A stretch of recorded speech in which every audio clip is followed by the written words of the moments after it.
¿Qué tal, señores, señoras? Bienvenidos nuevamente a una plática más, a una charla de un tema relacionado a cirugía bucal en nuestra aula virtual. En este caso vamos a hablar de los diferentes instrumentos quirúrgicos que podemos utilizar nosotros durante nuestros procedimientos clínicos, ya sea enfocándonos en cualquiera de las tres etapas quirúrgicas que hemos hablado previamente, las cuales son diéresis, exéresis y síntesis. Vamos a dividir de esa manera el tema en general para ir viendo qué instrumento vamos a utilizar en cada una de estas etapas, pero como siempre lo hacemos, hablemos primero de generalidades sobre el tema para comprender un poco más desde el inicio cuáles son las diferentes estructuras y para qué nos sirven estas herramientas. Como definición de las mismas, vamos a tener que el instrumento quirúrgico es una herramienta o implemento especialmente diseñada para realizar acciones específicas, de llevar a cabo efectos deseados durante una cirugía u operación, tal como modificar tejidos biológicos o prever acceso a la zona que queremos nosotros ver para realizar estas intervenciones quirúrgicas. La nomenclatura de cada instrumento, es decir, el nombre que recibe cada uno de estos instrumentos, sigue ciertos parámetros, ciertas pautas relacionados a tres aspectos específicos. Primero, a la acción que realizan, como por ejemplo el elevador, el espejo, la pinza, el nombre de la persona que lo inventó, por ejemplo Potts, Winter, Barry, o un nombre científico compuesto relacionado específicamente a la función que realiza durante el procedimiento quirúrgico. Como podemos tener un ejemplo específico del periostótomo, también conocido como elevador de periósteo. Entre las clasificaciones vamos a tener dos tipos de instrumentos. El simple, que puede ser un espejo, puede ser una sonda periodontal, una sonda endodóntica, que es una sola estructura, y tenemos los compuestos. Estos ya nos llevan diferente nivel tecnológico o varias piezas, por ejemplo las piezas o las turbinas, las piezas de alta, las piezas de baja, estos ya serían instrumentos compuestos.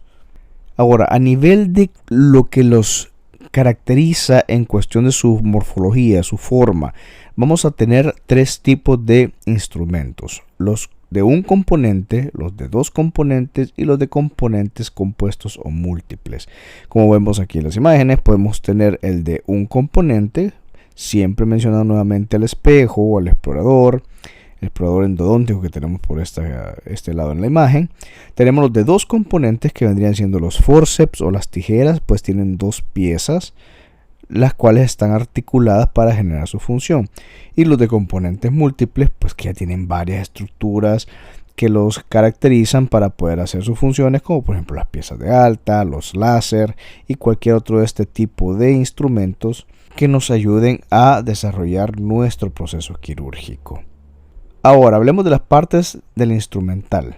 ¿De qué partes consta? Van a ser tres: la pasiva o el mango, que lo conocemos, que es de donde vamos a agarrar la superficie para poderlo controlar; la parte intermedia o tallo, que viene siendo la parte que une a la zona pasiva o mango con la parte activa o el extremo más posterior con el cual vamos a generar la función para la cual está hecho ese instrumento. Ahora sí, vamos a hablar directamente de lo que es cada uno de los instrumentales dentro de la cirugía bucal.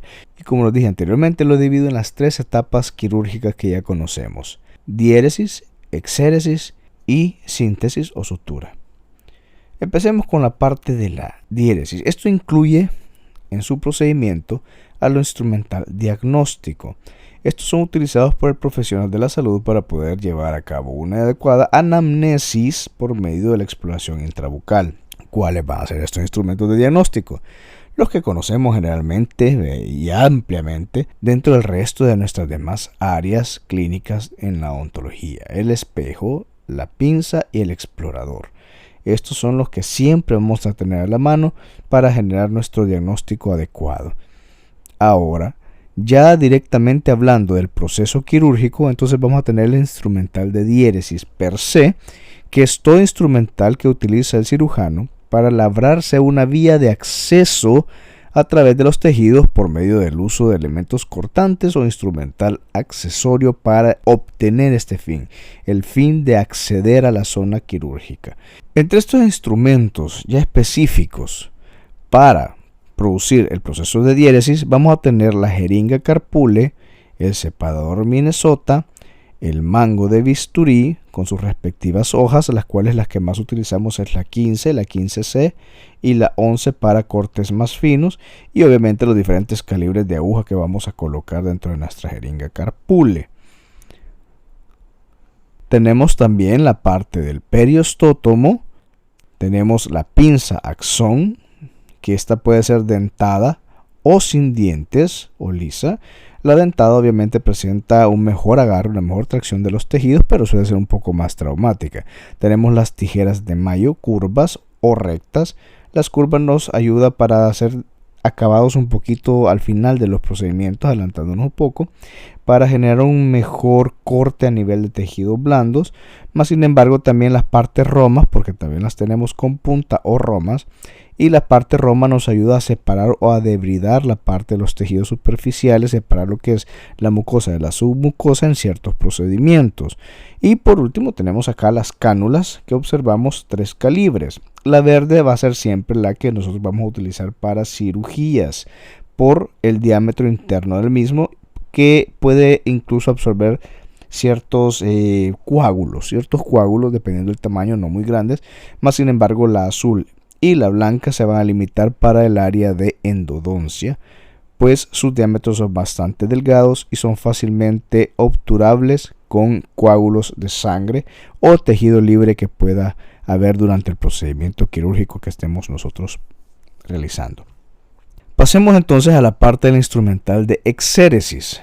Ya esto es propiamente la cirugía en sí. Ya cuando empezamos tenemos expuesto el tejido, ya sea óseo o cutáneo, donde vamos a trabajar.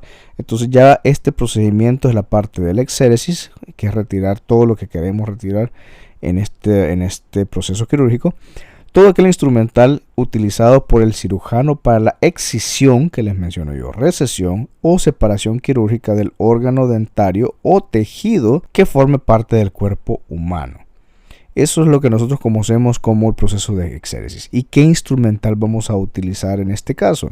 Vamos a tener la pieza de alta, vamos a tener los micromotores, vamos a tener las fresas de carburo, que generalmente las que más utilizamos son la 6 y la 8 redonda para cortes óseos, para osteotomías. Tenemos la 557, que nos serviría más que todo para hacer cortes guías y poder luego utilizar la 702 o la secria, la cual tiene una amplia superficie de corte para hacer bastantes incisiones profundas a nivel de hueso, o incluso bastante indicada para hacer las odontosecciones, pues el corte es más largo que la 702 y suele presentar menor vibración que esta para poder hacer esos cortes. Por último tenemos la vulcanita por acá para trabajar a nivel de tejidos óseos cuando estamos haciendo regularizaciones óseas en la cirugía preprotésica. Tenemos también por otro lado, ya cuando estamos en el proceso casi final, dentro de la parte del exéresis y queremos hacer los últimos retoques de nuestra cirugía, tenemos la pinza gubia, que es para cortar pequeñas extensiones de hueso o espículas como las conocemos, que pueden estar lesionando luego los tejidos. Tenemos la lima de hueso, que tiene 2 porciones, una un poco más gruesa que la otra, para entrar en zonas más finas o para tener ya un limado en zonas más accesibles, pues en la parte gruesa. Tenemos los escoplos, que generalmente no se utilizan, pero para que los conozcamos tenemos el escoplo y el martillo para poder utilizar el escoplo, que generalmente es para eliminar tejido óseo un poco más abultado, como lo que son los torus, las exostosis y semejantes. Los otros instrumentos que vamos a tener durante el proceso de exéresis son los elevadores y los forceps. En el caso de los elevadores, este es un instrumento utilizado en odontología para luxación de dientes, eliminación de restos radiculares y posterior extracción de fragmentos residuales de los mismos.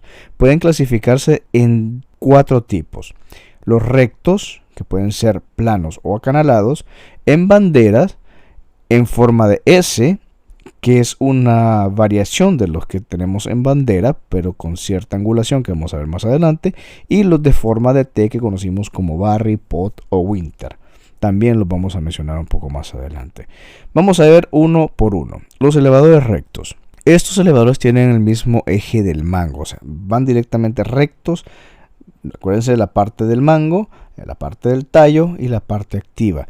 Estos presentan una distribución recta de los tres componentes y podemos encontrarlos con diferentes grosores de 2 milímetros, 3 milímetros, 4 milímetros, 5 milímetros, y eso nos va a dar la pauta de para qué poder utilizarlos. Los más gruesos los vamos a utilizar para generar un efecto de palanca durante las extracciones simples. Los más delgados pues nos vamos a utilizar para extraer lo que son restos radiculares o pedazos de diente que queden en los alvéolos en zonas de difícil acceso. Vamos a ver los elevadores en bandera. Estos se presentan con una parte activa perpendicular al tallo. Vienen en parejas, es decir, viene uno izquierdo y uno derecho. Son específicamente útiles en la exodoncia cerrada de restos radiculares, pues presentan un punto de palanca potente a nivel del hueso alveolar que podemos encontrar en varios tipos. El Pot, Winter y Cobb son los más conocidos, y lo que va a variar entre uno y otro, la forma es bastante similar, pero la parte activa, unas son más romas, las otras son, como podemos ver acá, en una forma triangular con una punta muchísimo más accesible para las zonas que necesitemos eliminar algún tipo de resto radicular o alguna porción del órgano dentario que no pudimos eliminar con el elevador recto. Tenemos la variación de estos elevadores en bandera, que son los elevadores en S. Estos son una variante de los mismos, se conocen también como elevadores floor, pero como su nombre lo indica, presentan una angulación lateral más o menos pronunciada, terminando en una parte activa recta. Estos son muy útiles en la exodoncia cerrada de restos radiculares en zonas de difícil acceso. El único problema es de que son bastante delicados si el operador no lo sabe manipular adecuadamente. Suelen presentar fracturas a este nivel y luego pues nos metemos en un problema porque hay que tratar de eliminar los restos que quedan en el alvéolo, por lo cual hay que tener mucha práctica para poderlos utilizar y que sean de muy buena calidad. Por último tenemos los elevadores en forma de T, muy efectivos también, pero extremadamente potentes. Estos no están indicados para operadores inexpertos, pues generan bastante fracturas incluso a nivel óseo y más que todo a nivel mandibular cuando se presenta o se ejerce demasiada fuerza sobre los mismos, aunque presentan un tallo perpendicular al mango, por lo que presentan esa forma característica de T. Son bastante útiles para el resto radiculares, órganos dentales ubicados en zonas anatómicas de difícil acceso como las terceras molares, y su presentación es también en pares, es decir, uno derecho y uno izquierdo. Al igual que los de bandera, vamos a encontrar los Pot, vamos a encontrar los Barry y los Winter. De ahí vamos a tener, para poder extraer ya el órgano dentario, nos vamos a ayudar de los forceps. Los forceps dentales son instrumentos basados en el principio de palanca de segundo grado, con forma de tenaza, usando en su proceso de exodoncia, es decir, para la extracción de piezas dentales. Los vamos a ocupar para extraer piezas u órganos dentales luego de haberlos luxados. ¿Y cómo los vamos a clasificar? Vienen específicamente para una zona dedicada de la cavidad bucal, es decir, para anteriores, para premolares o para molares, pero su clasificación va a ser en anteros superiores, de premolares como mencioné, posterior superior, de terceras molares superiores, antero inferiores, premolares inferiores, posterior inferiores y para terceras molares inferiores. Por último vamos a tener los que nos sirven para restos radiculares, que son bastante finos y ya los vamos a observar a continuación. Pero vamos en orden. Hablemos primero de los forceps anteros superiores. Entre esos vamos a tener para los incisivos el número 1, el cual es extremadamente recto para poder acceder adecuadamente a la zona de incisivos, a caninos, y poder realizar las extracciones o abulsiones dentarias. Tenemos el 101, el cual es parte del grupo de los universales que vamos a ver más adelante. 101, 151, 150. Es decir, que pueden utilizar en varias zonas o en varios órganos dentales, pero no nos adelantemos por ahorita, porque su utilización, por la forma en que están hechos, su pequeña angulación, son bastante prácticos para eliminar o extraer piezas anterosuperiores. Tenemos la parte de los premolares superiores, en el cual vamos a utilizar el que ya mencionamos, 150 y el 101, de igual manera, que, como repito, los conocemos como forceps universales. El 150 es parecido al 101, con la diferencia que la superficie de agarre es más gruesa que la del 101, pero son bastante parecidos, por lo que pueden ser utilizados ambos para la extracción de los premolares. Veamos los forceps posterosuperiores. Aquí tenemos varias opciones y lo vamos a ir viendo dependiendo obviamente de la forma y a cuál de las dos molares nos estemos refiriendo. Por ejemplo, el número 88, que viene en su presentación L y R, o sea, left y right. Tenemos la forma del tricornio, que es bastante conocido como el 88. Esta sección de acá abrazaría lo que es la raíz palatina y esta punta de la parte activa iría a nivel de la furca entre las raíces vestibulares. Con esto generamos un agarre, una tracción adecuada para poder nosotros fijar bien la pieza, terminar de luxarla, hacer los movimientos necesarios para la exodoncia, de los cuales hablaremos en temas más adelante, y poder generar la abulsión de la pieza. Tenemos los 18, que también vienen en presentación 18R y 18L, que son más útiles para piezas 27 o 17, segundo molar superior, por la forma en que están generadas. En este caso, vemos que tienen dos zonas cóncavas en esta zona, pero están divididas por una área algo prominente, lo cual nos da la pauta de que esto va hacia la furca de las raíces vestibulares y esta iría abrazando la raíz palatina del segundo molar. También podemos utilizarlo en los primeros molares, pero cuando ya tienen una movilidad de un tercer o cuarto grado, lo podemos utilizar en ese caso. De lo contrario, pues se recomienda más el 88 o el 88R. Tenemos el 24, que este forceps es bastante parecido a los anteriores y lo que podemos ver es que es más plano. Este sí lo recomiendo únicamente utilizarlo en piezas que ya tienen cierto grado de movilidad, pues su tracción no es la más adecuada. Siempre nos quedaríamos utilizando los primeros dos que he mencionado. Y nuevamente aparece, como observan acá, el 150, que de la misma manera pues ya lo conocimos y siempre es recomendado más que todo para piezas que ya tienen movilidad y no generan mayor resistencia. Los forceps utilizados para terceras molares superiores sería el número 210H, también conocido como 210, o el 67A. Ambos son bastante similares en su morfología, en su forma, su distribución de la parte activa es bastante similar y esta curvatura es la que va a generar el acceso adecuado para las terceras molares superiores. Vamos a avanzar ahora con la parte de la arcada inferior, la parte mandibular. En este caso tenemos los anteroinferiores, los podemos utilizar como el pico de lora, que es conocido como el número 22, el 13 o el 4.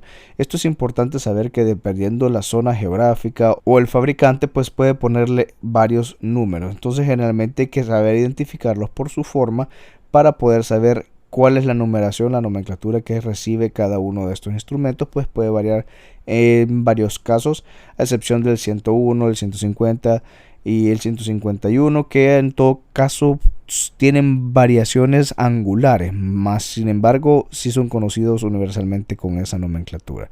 Podemos observar nuevamente para inferiores anteriores el 101, por eso insistimos que es llamado universal, y de la misma manera, si nos pasamos a la parte de los premolares inferiores, vamos a tener al 151, al 101 nuevamente y al pico de lora, que como ya mencionamos puede tener los diferentes números.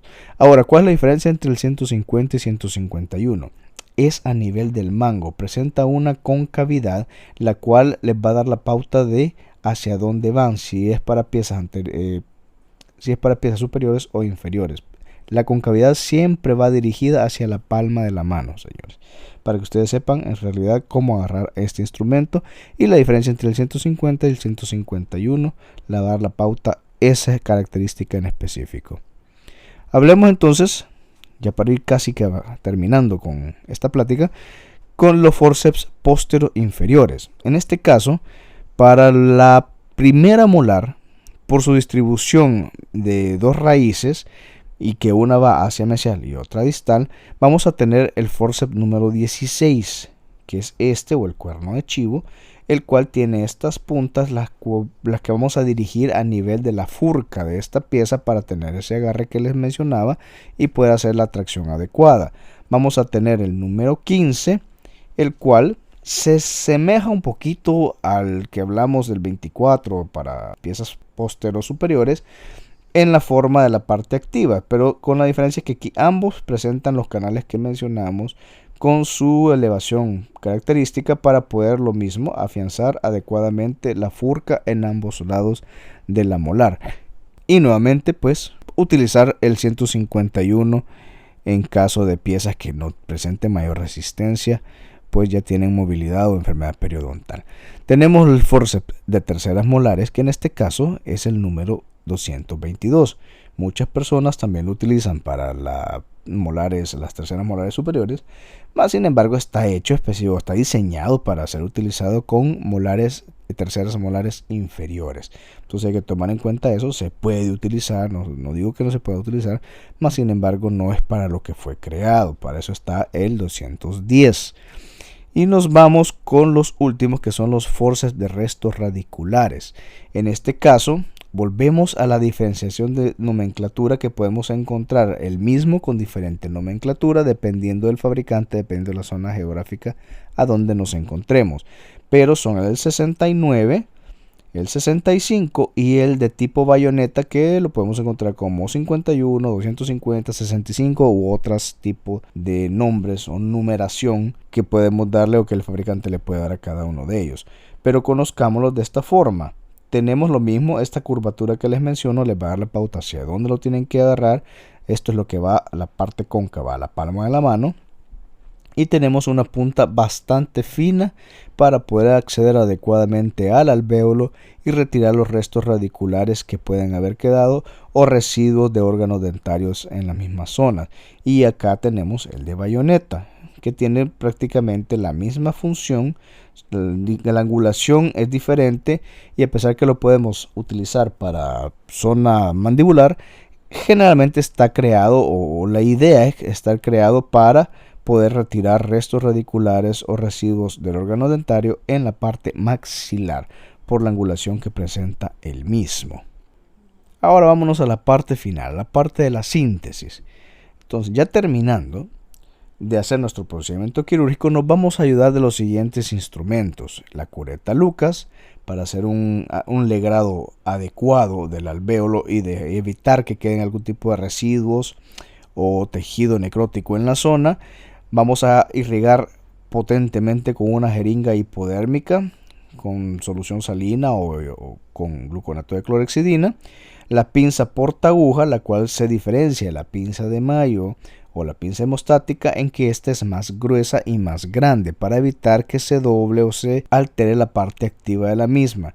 Podemos utilizar la de Mayo, pero no está hecho para eso. Está más generada para la parte de la hemostasia. Esta es más rígida y, repito, más gruesa. La Mayo generalmente se suele doblar al hacer ciertas formas inadecuadas al colocar la aguja, pero pues como opción estaría bien si ustedes la tienen. Más sin embargo, la que se diseñó para realizar el proceso de sutura es esta, la que es más gruesa y es un poquito más chata en la parte activa. Tenemos la parte, o nuevamente vamos a utilizar la pinza Axon. En este caso puede ser en la parte dentada para tener un mejor agarre, porque lo único que lo vamos a utilizar ya en este momento es para fijar los tejidos móviles y poder colocar adecuadamente y de forma más segura y acertada nuestros puntos de sutura. Y tenemos la tijera Litware, que esa es exclusiva para corte por la punta que tenemos acá, corte del hilo de sutura. ya sea para colocarlo en su momento y cortarlo y dejar solamente el nudo, o para cuando el paciente regresa y ahorrarnos tiempo utilizando pinzas y queriendo agarrar de forma un poco más torpe el hilo de sutura. Con esta parte activa nosotros lo enganchamos por debajo del hilo ya colocado y se corta con mayor facilidad. Sí, no sirve exclusivamente para eso, pero es de mucha ayuda a la hora de acelerar nuestros procesos, tanto finalización quirúrgica como cuando el paciente llega a retiro de puntos. Y pues bien, aquí terminamos nuevamente con una sesión más de nuestras clases de cirugía bucal en un formato virtual. Les comparto, como siempre lo hago, la bibliografía de la cual me he apoyado para desarrollar este tema. Espero que ustedes puedan ampliar el mismo y, como siempre, me vuelvo a despedir y espero que nos volvamos a ver la próxima para seguir aprendiendo juntos.